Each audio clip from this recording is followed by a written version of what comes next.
Hello and welcome to episode 2 of the Midweek Fixture podcast. I'm Louis Sellin and today I'm joined by Joe from the Albion Obsessed Podcast. And in this episode we're going to be talking about a big topic for Seagulls fans at the moment, the change of Sussex by the Sea ahead of kick-off. So welcome Joe to Midweek Fixture. How are you today? Hello mate, yeah, doing well. I'm happy it's Friday. A bit sad there's no Albion this weekend, but the less said about the international football, the better. Yeah, absolutely. Not the greatest games for England yesterday. No, not at all. But we're here and we're alive, so all is good. Yeah, absolutely. So first of all, I think it's important for my audience to get to know you a little bit. So just a general summary about yourself. Where are you from? How long have you been supporting Brighton for? Why you support Brighton? And anything else you want to add? Yeah, of course. I think my story is very basic like everybody else. I support Brighton because my family are from Brighton. I was born in Shoreham. Been a Brighton fan since 2010. I was quite late to the party, I guess. But yeah, from what I've seen at Brighton, it's just been success from League One up into the Championship, and then obviously the journey we've been on into the Premier League. I'm always humbled by my dad and my mum telling me stories of the Goldstone Ground and times that weren't so good. And I think it's important for our fans of younger generations to learn that story. And I'm always banging that drum on the Albion Obsessed podcast and sort of making people realise how lucky we are to support the football club that we support, and for having the owner that we've got as well. The journey has been, I don't think incredible quite cuts it. I think if anyone was to write a story of the perfect rise of a football club, I think it would be the story of Brighton Hove Albion. So we're lucky to be supporting this football club at this time. But yeah, that's me, just a Brighton fan that's been riding the wave like everybody else. Lovely. It's the perfect, isn't it? That's just, yeah, it's a crazy ride over the last however many years. It's unbelievable. It's the word for it, really. Yeah. But yeah, as I said, today's topic is about the slight movement of Sussex by the Sea, because it has caused quite a lot of talk on X recently. Quite a few people have been upset about it. So the first question is, why is good old Sussex by the Sea so important to Brighton fans? I think it's an anthem, isn't it? It's something that we can sing and be proud of. That the words are so fitting for what this football club's been through as well.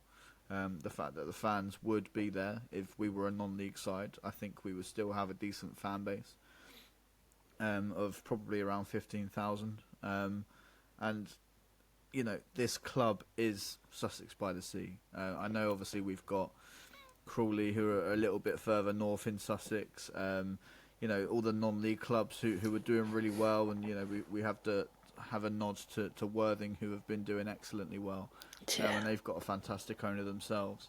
But if you're looking for the heartbeat of Sussex football, of South East football, I think you look no further than Brighton Hove Albion Football Club, and to have that anthem, to sing that at the start of every game and to be proud of that is just something that's just amazing to have. And I think it's important for all clubs to have something like that, something for the fans to learn. The younger generation, probably the first song that they learn when they come. Obviously we get a lot of laughs from other fans for having the words on the screen, but I think that's important. If I'm taking my daughter to her first game in a few years' time, obviously I don't want to be sitting there telling her the words. I want her to have something visual and for her to learn it herself and to be proud of singing it and to be proud of learning it. So, it's always important to have that voice as a fan, and that gives us that voice at the start of a game. Absolutely, I completely agree with that. It is the song, obviously, because it's our anthem. But the words on the screen thing did also cause a lot of debate as well. But as you said, if it's on the screen, anyone can sing it. Yeah, and you don't have to look at it if you don't like the words being on the screen.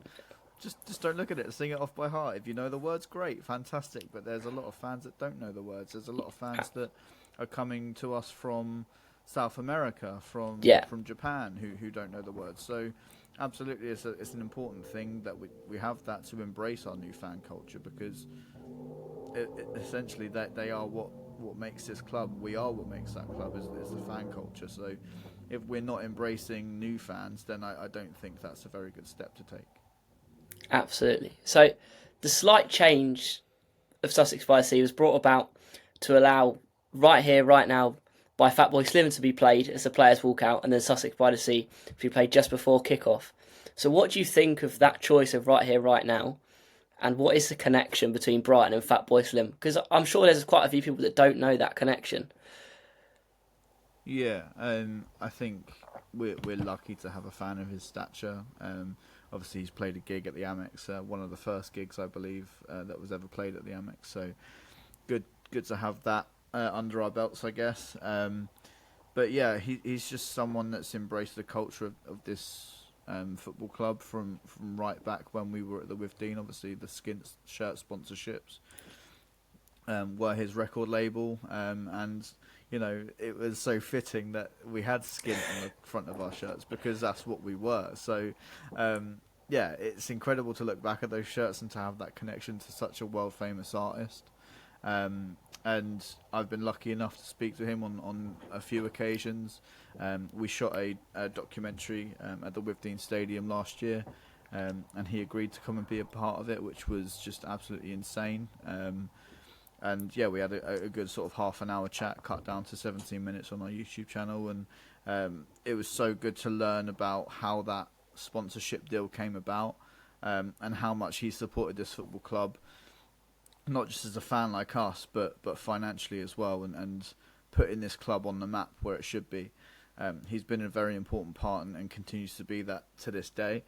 So I think giving him that chance for the players to walk out to his song is only fitting. Obviously, we did have his song "We've Come a Long, Long Way Together" play at the end of wins, which I don't think they do anymore, which I think they should bring back. Because Absolutely. I love singing that at the end of a famous win against Man United. It was, again, I keep using the word, it's just so fitting. We've been on this journey with Fatboy Slim, we've been on this journey as a football club.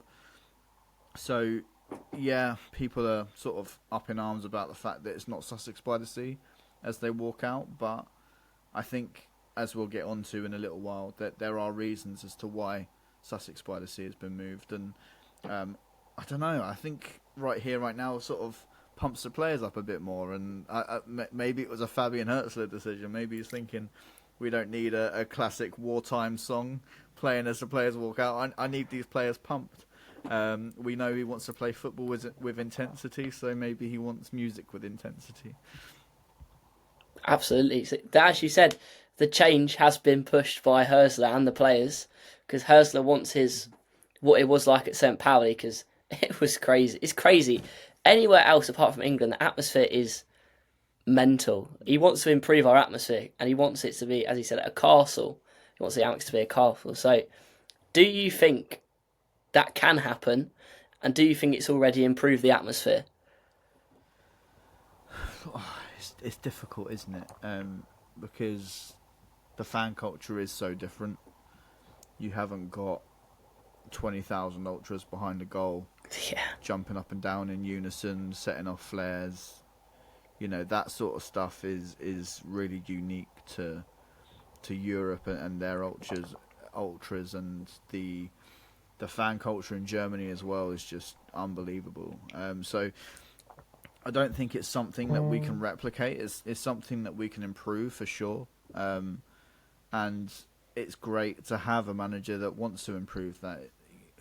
It's a far cry from a Graham Potter who reacted badly to a few boos, and then got the fans sort of on his back a little bit after that, and maybe the atmosphere took a dip because of that. But it's good for Hertzler to make that cry to the fans and to say that you are the 12th man, and you should be spurring the players on without needing prompting. But I think he's very aware in the fact that if the performance isn't there, the atmosphere is going to dip. And I don't know if you was at the Tottenham game, but that first half atmosphere was absolutely shocking.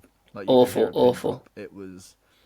But as soon as there was that shift in momentum in the second half, as soon as the players started fighting, the atmosphere cranked up a little bit more. And I know people getting a little bit annoyed at the fact that we are such a reactive crowd, but I don't think you can find me more than 5 English football stadiums that aren't reactive.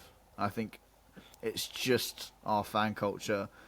Of course, it's something we want to improve, and we want to be singing the players into the game, and that's why Sussex by the Sea has been moved to right before kickoff, because I would love it if we could get it so perfectly timed that we are singing that last chorus as the players kick off, and we're just singing them into action. I think that's the feeling from the club, that's what they want to do. They want something like You'll Never Walk Alone, where the atmosphere is top right at the start of the game.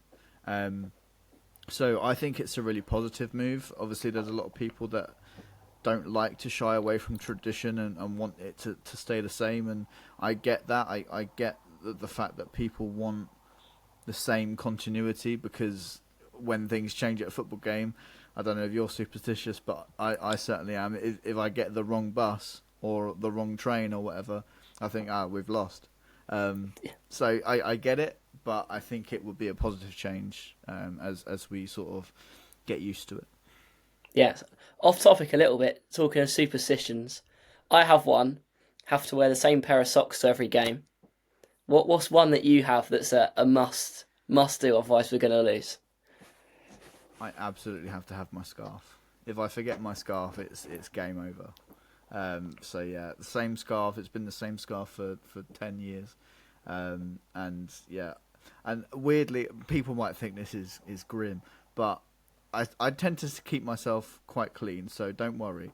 But I don't wash the scarf. I don't want to wash the luck out of it. So if I drop ketchup down it or whatever, I'm gone.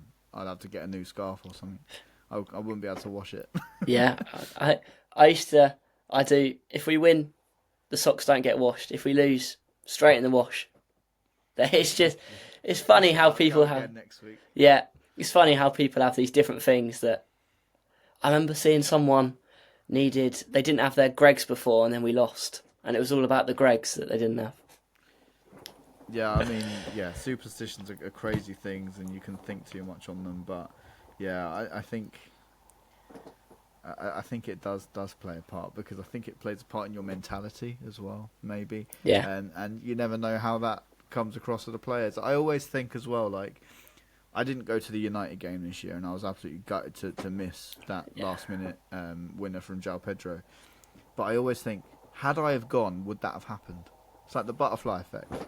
Yeah. So you just never know. But yeah, I was delighted to be celebrating that with my 3-year-old daughter looking at me wondering what the heck I was doing, jumping around the lounge. But yeah, I think traditions and superstitions are very important parts of football.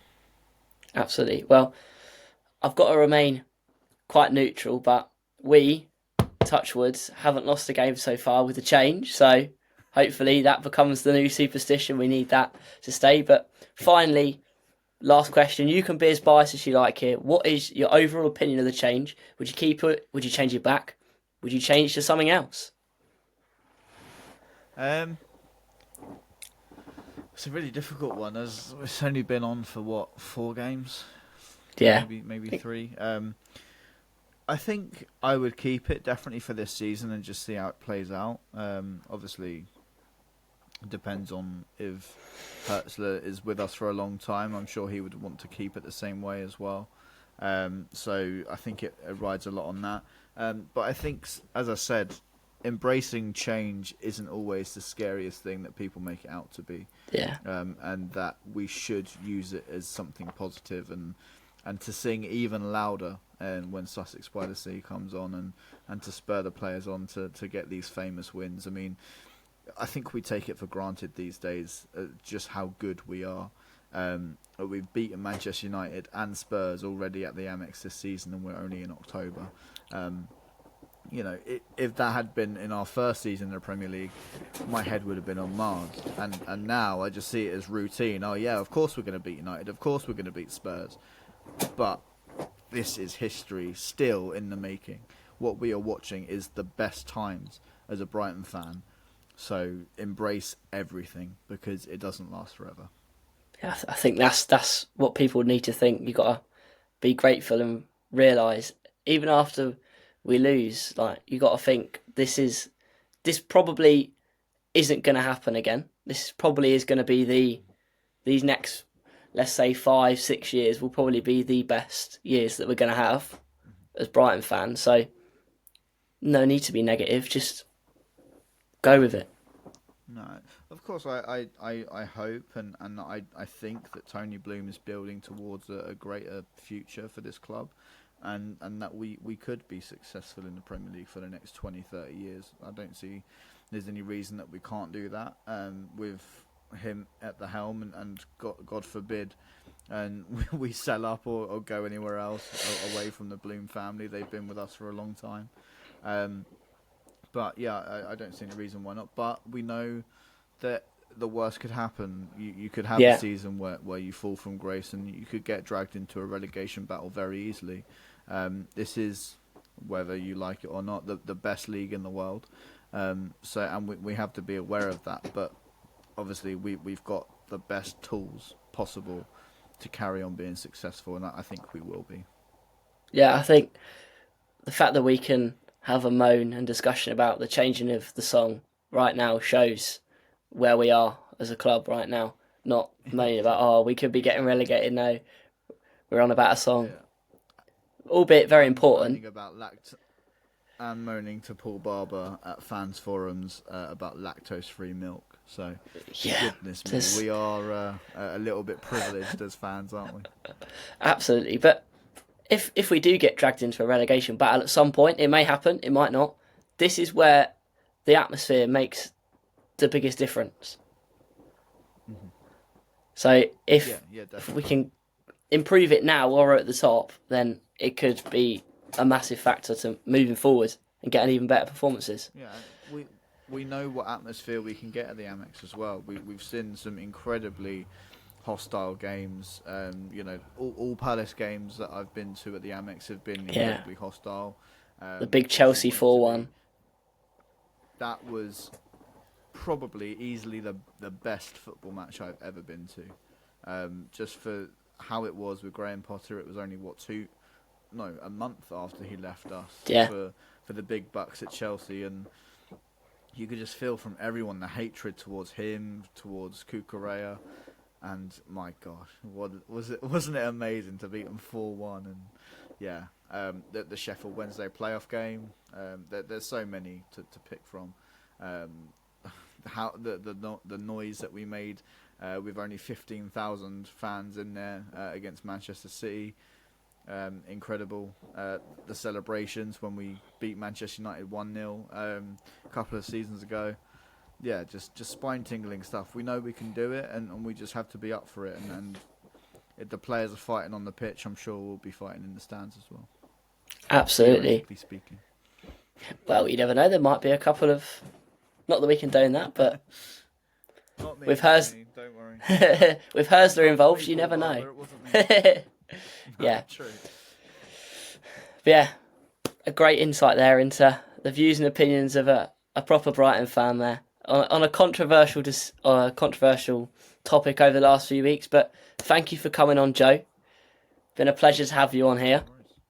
Thank you for watching. Yeah, no like and subscribe if you enjoy the podcast. Check out all the written content that I've done in the description, and I'll see you next week for episode 3, where we will be discussing Aston Villa and if they can win the Champions League.